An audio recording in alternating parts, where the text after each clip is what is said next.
মন সময় পেলে একবার আসিস তো। ফোনটা ধরতেই কাকিমা বললেন। কাকিমা বলতে আমার উল্টো দিকের কাকিমা। কাকু আর কাকিমা দুজনেই থাকেন। দুই ছেলে পশ্চিমবঙ্গ ছেড়েছে বহুদিন হলো, সুতরাং পরিবার বলতে কাকিমা আর কাকু। মন একবার আসিস তো। এই কথাটা শুনলেই যেন আমার শরীর খারাপ লাগে। প্রথম যেদিন ডেকেছিলেন তখন অবশ্য খুব উৎসাহ ছিল আমার। সেদিনও শনিবার সন্ধে। মিঠিকে আঁকার ক্লাস থেকে এনে সবে এক কাপ চা নিয়ে বসেছি। মন একবার আসিস তো। সেদিনটা অবশ্য প্রথম ছিল, তাই মন জুড়ে কৌতূহল আর চোখ জুড়ে উৎসাহ নিয়ে উল্টো দিকের ফ্ল্যাটে গেছিলাম। কি রে, শুনছিস? আসছিস তো? আবার বললেন কাকিমা। আমি বললাম, কাকিমা এই ফিরলাম মিঠিকে নিয়ে, একটু চা খেয়ে আসি। বয়স্ক মানুষ, তাই একটু ইনিয়ে বিনিয়েই না সূচক কথাটা বললাম আর কি। আরে চা বানাতে হবে না, আমি তোর জন্য সেই ম্যাজিক কফি বানাচ্ছি, তুই আয়। সেই ম্যাজিক কফি নামটা শুনেই কাকিমার বাড়ি যেতে ইচ্ছে করে। ম্যাজিক কফি নামটা আমিই দিয়েছিলাম। কি দিয়েছিল জানি না, মুখে দিয়েই মন ভালো হয়ে গেছিল। খাতায় আঁকা হাঁসটাকে আমি ক্ষমা করে দিয়েছিলাম শুধু ওই কফির জন্য। ধুস, তোমায় তো খাটতে হবে না, আমি চা বানিয়ে খেয়ে আসছি। আমি বললাম। কাকিমা এবার ধমকে সুরে বললেন, বড্ড পেকেছিস না? বলছি আমি বানাচ্ছি, তুই আয়। একটা জিনিস বানিয়েছি, তোকে দেখাবো। কথাটা শুনেই আমার শরীর অস্থির লাগছে আবার। সেই প্রথম দিনের হাঁসটার কথা মনে পড়ল। প্রথম দিন যখন আমি উৎসাহ নিয়ে কাকিমার ঘরে ঢুকেছিলাম, কাকিমা আমায় একটা সাদা কাগজ এগিয়ে দিয়ে বলেছিলেন, একটু ঠিক করে দে তো।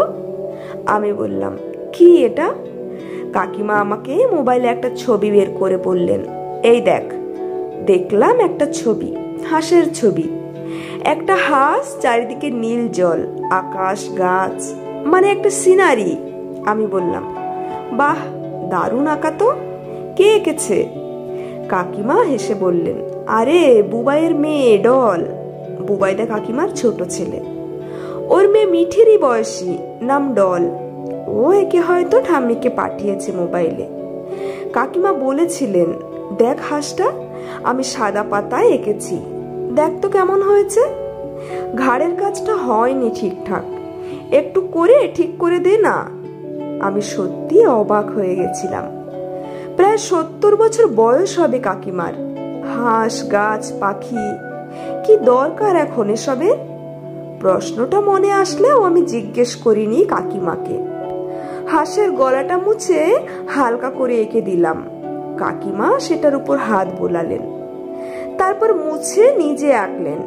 তারপর এমন ঘুরিয়ে ঘুরিয়ে দেখছিলেন, মনে হচ্ছিল বিশাল কোনো কাজ করছেন। তারপর আমাকে বললেন, আমাকে একটু রং করে দেখাতো এটা। কে জানে কাকিমা কি ভুল করে আমায় ডাকলেন? আমি তো লিখি, আঁকি ভেবে ভুল করছে না তো? কাকিমা আমি অত ভালো আঁকতে পারি না। বলতেই কাকিমা এক কাপ কফি এনে বললেন, এটুকু দেখাতে তুই পারবি। কফি কাপে চুমুক দিয়ে সেদিন রংটা করে দেখালাম কাকিমাকে। কাকিমা সামনে এমন ভাবে বসা যেন মিঠি বসে আছে, তবে মিঠির থেকে অনেক বেশি মনোযোগী ছাত্রী কাকিমা। আমি ডলের আঁকাটা দেখে মম দিয়ে হুবহু ওই রকমই আঁকাটা রং করে দিয়েছিলাম। কাকিমা মুগ্ধ হয়ে দেখছিলেন। সেদিন ফিরে এসে খুব ভাবছিলাম কাকিমার কথা। এই বয়সে হাঁস, পাখি, গাছ, মাথায় গন্ডগোল আছে কি? এরকমও একবার মনে হলো, কথা বলার লোকের অভাবে কি কাকিমা এমন হয়ে যাচ্ছেন? কাকু সারাদিন বাইরে আড্ডা, বন্ধু বান্ধব নিয়ে আছেন, তাই কি উনি এমন হলেন? এরকম ভাবনাটা মাথায় কিছুদিন থেকে আবার হারিয়েও গেছিল। মনে পড়ল আবার পরের শনিবার, যখন কাকিমা বলেছিলেন, মন একবার আসবে। এরকম প্রায় শনিবার কাকিমা আমায় ডাকেন। পরের শনিবার একটা গোলাপ ফুলেকে এইভাবেই ডেকেছিলেন কাকিমা। তারপর নৌকো, ময়ূর সব হয়ে গেছে মাঝখানে। আমার খালি একটাই কাজ, গিয়ে ঠিক করে দেওয়া। একটু বিরক্তই লাগে আমার ওই সন্ধ্যাটা ওখানে গিয়ে এমন ভাবে আটকে যাচ্ছে যে পরপর কাজগুলো আমার পিছিয়ে যাচ্ছে। তাও কি ভাগ্যিস শনিবার করে ডাকেন, পরের দিন ছুটি থাকে। মাঝে দু একদিন কাকিমা আমায় ডেকেছিলেন, কিন্তু যেতে পারিনি কারণ মিঠির পরীক্ষা চলছিল। তারপর মাঝে অনেকগুলো শনিবার কেটে গেছে কাকিমা ডাকেননি। আমিও নিশ্চিন্ত ছিলাম এটা ভেবে যে আমি হয়তো বিপদ মুক্ত, কিন্তু কোথায়, আবার আজ ডাকলেন। মিঠিকে দেখলাম টিভিতে কার্টুন চালিয়ে বসেছে, ঘড়িতে 7:30। শাশুড়িকে ডেকে বললাম, আমি একটু আসছি, কাকিমা ডাকছেন, 9টার মধ্যে ঢুকবো। 9টায় আদৌ হবে কিনা জানা নেই, আর রাতের রান্নাটাও আমার করা হবে কিনা সন্দেহ। রাত বাড়তে থাকলে শাশুড়ি মা আমার আর অপেক্ষা করবে না, ভরসা করতে না পেরে করেই ফেলবে রাতের রান্নাটুকু। মুখোমুখি দরজা আমাদের, একই ফ্লোরে প্রায় 5টা ঘর। সব ঘর থেকে লোকজন বেরিয়ে গল্প আড্ডা বলে চুপচাপ। শুধু এই ফ্ল্যাটেই দরজা বন্ধ থাকে সব সময়। কখনো দেখিনি কাকিমা মুখ বের করে কারোর সাথে কথা বলছেন বা কারোর নামে কোনো আলোচনা করছেন। আর তাই হয়তো আশেপাশের কারোর সাথে কাকিমার সেরকম সখ্যতা তৈরি হয়নি। আমার গল্পের সূত্র ধরেই আমার সাথে টুকটাক কথা হতো, আর তাতে যে কাকিমা আমাকে এতটা আপন করে নেবে বুঝিনি। এতদিন পরে আজ আবার কি করতে ডাকছে বুঝতে পারলাম না। কলিং বেল টিপতেই কাকিমা দরজা খুলে দিলেন। ফ্ল্যাটে ঢুকতেই নাকে আসলো দুধ ফোটার গন্ধ। তাতে ক্রিম আর বাটার দিয়ে কাকিমা অদ্ভুত একটা কফি বানান, খেয়েই চনমনে হয়ে যাই, তাই নাম দিয়েছি ম্যাজিক কফি। অস্বীকার করে লাভ নেই যে ওই কফির লোভেই কাকিমার ডাকটাকে খানিকটা ভালো লাগতো। কাকু নেই? জিজ্ঞেস করতেই কাকিমা বললেন, কবে থাকে এই সময়? সময় কাটতেই চায় না আমার, তাই তো এটা সেটা করি আর তোকে বিরক্ত করি। আমি বললাম, ধুস, কিসের বিরক্ত, একদিন ডাকো, আসতে ভালোই লাগে। আসলে রাতের রান্নাটা বাকি থাকে, এটাই যা চিন্তার। অন্য কেউ হলে এতক্ষণে জিজ্ঞেস করে ফেলতেন, শাশুড়ি করে না? তুই যে চাকরি করতে বেরোস, কাজ কম করিস, উনি রেগে যান না? বা শাশুড়ি মানুষটা কেমন, এসব প্রশ্নে ভরিয়ে দিতেন। কিন্তু কাকিমাকে কোনোদিনও এরকম কোনো প্রশ্ন করতে দেখিনি। সংসারের খুঁটিনাটি নিয়ে ওনার কোনো আগ্রহ নেই, বরং অনেক বেশি আগ্রহ আমার লেখা নিয়ে। তাই হয়তো আশপাশে ওনাকে কেউ খুব একটা পছন্দ করেন না। আসলে সমানে সমানেই মিল হয়। এই কাকিমা একদমই বাকিদের সমান নয়। দেখা হলে কেমন আছো ছাড়া আর প্রশ্নে এগিয়ে নিয়ে যাওয়া যায় না ওনাকে। তাই ঘরের খবরও কেউ বের করতে পারেনি ওনার থেকে। নে কফিটা খা, বলেই কাকিমা কাপটা এগিয়ে দিলেন। আমি হাতে নিয়ে অমন সুন্দর গন্ধের অপেক্ষা না করেই চুমুক দিলাম। অপূর্ব স্বাদ এই কফির। রেসিপিটা জেনে বানিয়েছিলাম বাড়িতে, কিন্তু এরকম স্বাদ পাইনি। কিছু মানুষের হাতের নিজস্ব কিছু স্বাদ থাকে। দেখ তো কেমন হয়েছে। কফির কাপে আবার চুমুক দিতে গিয়ে থমকালাম। কাকিমার হাতে সাদা পৃষ্ঠায় একটা শিব ঠাকুরের ছবি, একদম রং করা। ক্যালেন্ডারে থাকা ছবিগুলোর মতো অত নিখুঁত না হলেও বেশ ঝকঝকে। আমি অবাক হয়ে দেখছি বলেই বোধহয় কাকিমার ঠোঁট জুড়ে হাসি লেপটে গেছে। বললেন, কেমন হয়েছে? আমি বললাম, তুমি এঁকেছো? কাকিমা চোখ পিটপিট করে হেসে হ্যাঁ বললেন, একদম বাচ্চাদের মতো। তারপর এক গোছা সাদা কাগজ আমার সামনে ধরলেন।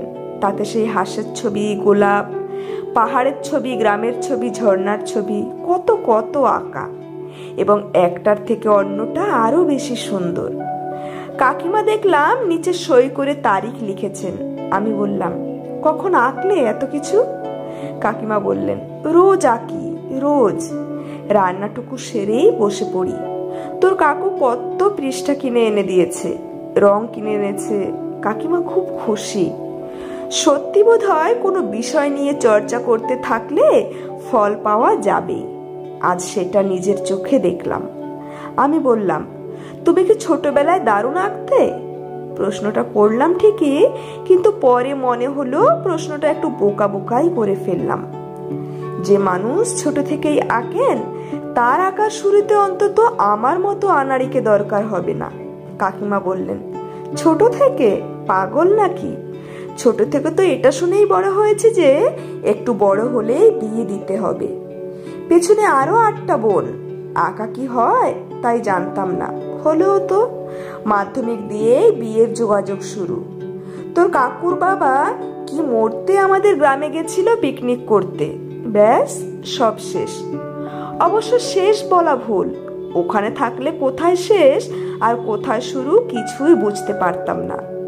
তারপর যখন বুবাই টুবাই বড় হলো, ওদের একটা মাস্টার আসতো আঁকা শেখাতে। বুবাই অত পারতো না, কিন্তু টুবাই কি সুন্দর রং নিয়ে খেলতো জানিস। নীল রঙের আকাশ বানাতো, সবুজ জমি। ওর আঁকা দেখলে আমার নিজের গ্রামের কথা মনে পড়তো, ইচ্ছে করতো আঁকি।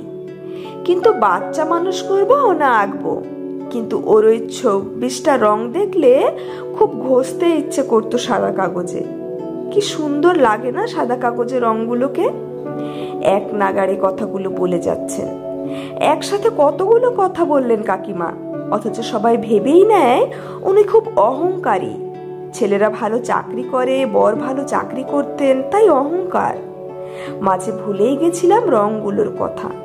হঠাৎ দলের পাঠানো ছবিগুলো দেখে আবার মনে পড়লো, তাই টুবাইয়ের ভাঙাচোরা রংগুলো নিয়েই শুরু করলাম। প্রথম তোকে ডেকে ঠিক করাতাম, কিন্তু তুইও ব্যস্ত, তাই আর বিরক্ত না করে একা একাই করে গেছি। কাল শিব ঠাকুরটা একে মনে হলো পারছি বা পারবো আরো। কাকিমার কথা শুনে খারাপ লাগলো আমার। আমি যে কাকিমাকে না করে দিয়েছি ওটা বোধহয় ওনার খারাপ লেগেছে, তাই আমায় শোনালো। কিন্তু কাকিমাকে কি করে বোঝাই, আমি খানিক ভয়ও পেতাম। আমি কি আর অত ভালো আঁকতে পারি? টুকটাক কাজ চালানো।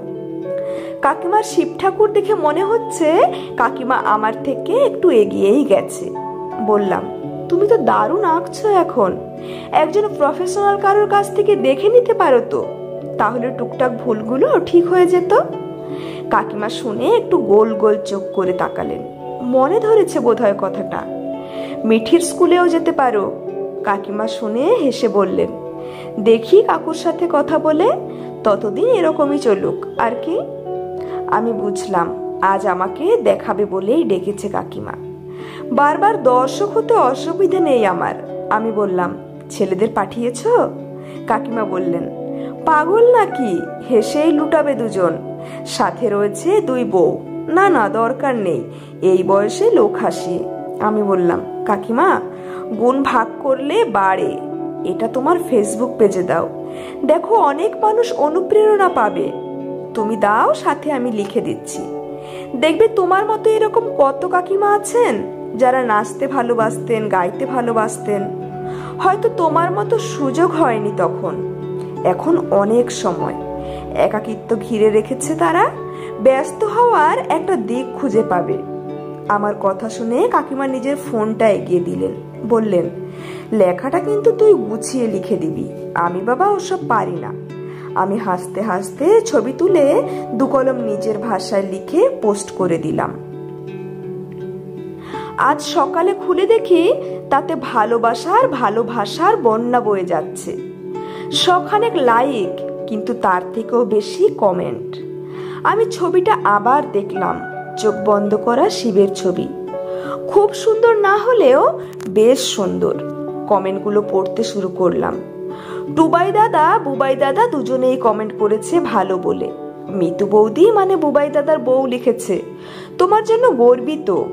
কি ভুল ভেবেছিলাম কাকিমা, নতুন প্রজন্মকে সবাই ভুল বোঝে মিছিমিছি।